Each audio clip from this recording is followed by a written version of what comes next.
നിലമ്പൂര് തെരഞ്ഞെടുപ്പ് നടക്കുകയാണല്ലോ. തെരഞ്ഞെടുപ്പ് നടക്കുന്നതിൻ്റെ ഭാഗമായി തെരഞ്ഞെടുപ്പ് കമ്മീഷൻ്റെ ഉദ്യോഗസ്ഥർക്ക് അവർക്ക് അവരുടേതായിട്ടുള്ള പണിയുണ്ട്. അവർ അവിടെ പരിശോധനകൾ നടത്തും. അതുവഴി പോകുന്ന കാറുകളെ പരിശോധിക്കും. അതിനി മുഖ്യമന്ത്രിയുടെ കാറായാലും എം പിമാരുടെ കാറായാലും എം എൽ എമാരുടെ കാറായാലും ആരുടെ കാറായാലും അവർക്ക് സംശയം തോന്നുന്ന കാറുകളെല്ലാം പരിശോധിക്കാനുള്ള ഉത്തരവാദിത്തം അവർക്കുണ്ട്. ഇതിന് ഭരണകൂടം പോലും തെരഞ്ഞെടുപ്പ് കമ്മീഷൻ്റെ നിർദ്ദേശങ്ങളും അവരുടെ സമ്മതങ്ങളും കിട്ടിയതിന് മാത്രമേ മുന്നോട്ട് പോകാൻ കഴിയുള്ളൂ എന്നുള്ളൊരു പ്രതിഭാസം പോലും തെരഞ്ഞെടുപ്പ് സമയത്തുണ്ട്.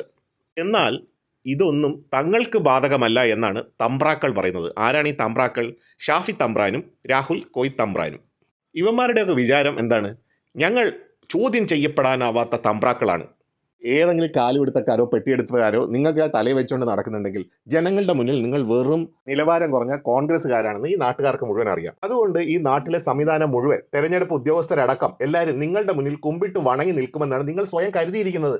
നിങ്ങളുടെ കാറ് മാത്രമല്ല, ഈ പ്രദേശത്തെ മുഖ്യമന്ത്രി അടക്കമുള്ളവരുടെ എല്ലാ കാറും പരിശോധിക്കാനും അല്ലെങ്കിൽ സാധാരണക്കാരുടെ പരിശോധിക്കാനും ഒക്കെ ഇവർക്ക് അധികാരമുണ്ടെന്നുള്ള കാര്യം നിങ്ങൾ ധരിക്കുന്നില്ല. നിങ്ങൾ വിചാരിക്കുന്നത് നിങ്ങൾ എന്തോ തമ്പ്രാക്കളാണ്, നിങ്ങൾ ഇതിൽ നിന്നെല്ലാം മുക്തരാണ്, ഞങ്ങൾ രാജാക്കന്മാരാണ് എന്നാണ് പറയുന്നത്.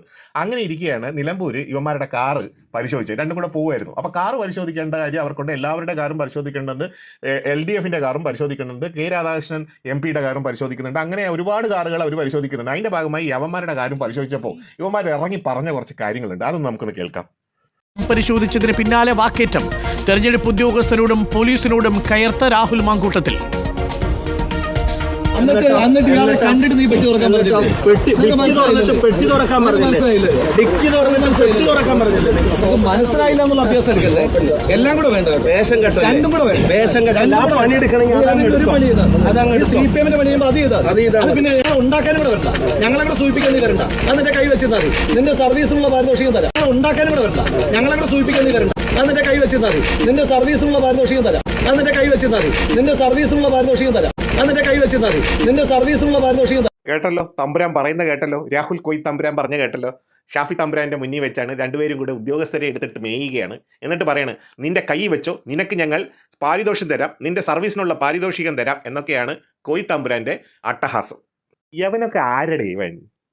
അപ്പോൾ രഞ്ജിത്ത്, ഇത്തരം പരിശോധനകൾ സ്വാഭാവികമാണ്. രഞ്ജിത്ത് പറഞ്ഞതുപോലെ ഒരു ഈഗോ ഹട്ടിനും അപ്പുറത്തേക്ക് ഉദ്യോഗസ്ഥരുടെ ഭാഗത്ത് നിന്ന് എന്തെങ്കിലും അന്യായമുള്ളതായി ആ ദൃശ്യങ്ങളിൽ നമുക്ക് തോന്നുന്നു കണക്കാക്കാം. പക്ഷേ MLA-യുടെ ഭാഗത്ത് നിന്ന് ഉണ്ടായ ഒരു സംസാരം എന്ന് പറയുന്നത് നിന്റെ സർവീസിനുള്ള പാരിതോഷികം തന്നേക്കാം എന്ന് പറയുന്നതാണ്. പരിശോധിച്ചതിന് പിന്നാലെ വാക്കേറ്റം. തെരഞ്ഞെടുപ്പ് ഉദ്യോഗസ്ഥരോടും പോലീസിനോടും കയർത്ത രാഹുൽ മാങ്കൂട്ടത്തിൽ. എന്നിട്ട് ഇയാളെ കണ്ടിട്ട് നീ പെട്ടി തുറക്കാൻ പറഞ്ഞില്ലേ? മനസ്സിലായില്ല എന്നുള്ള അഭ്യാസം എടുക്കല്ലേ? എല്ലാം കൂടെ വേണ്ട, രണ്ടും കൂടെ വേണ്ട.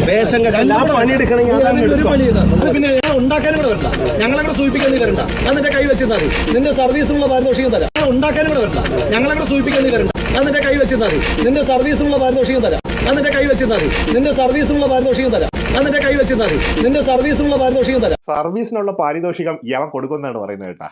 എങ്ങനെയുണ്ട് ഷാഫി തമ്പുരാനും കൊയ്ത്തമ്പുരാനും? എന്തോ ജനങ്ങളൊക്കെ ഇത് കേൾക്കട്ടെ. യവന്മാരുടെയൊക്കെ പണി എന്താണെന്ന് മനസ്സിലാക്കട്ടെ. യവന്മാരൊക്കെ ഏത് തരങ്ങളാണെന്ന് മനസ്സിലാക്കട്ടെ. CPM ആണ് പോലും തെരഞ്ഞെടുപ്പ് കമ്മീഷനെ ഇങ്ങനെ ഇറക്കി വിടുന്നതെന്ന്. അതെ, തെരഞ്ഞെടുപ്പ് കമ്മീഷൻ പണിയെടുക്കുന്നത് AKG സെൻറ്ററിലാണല്ലോ. യവന്മാരെയൊക്കെ എന്തെങ്കിലും പറയാൻ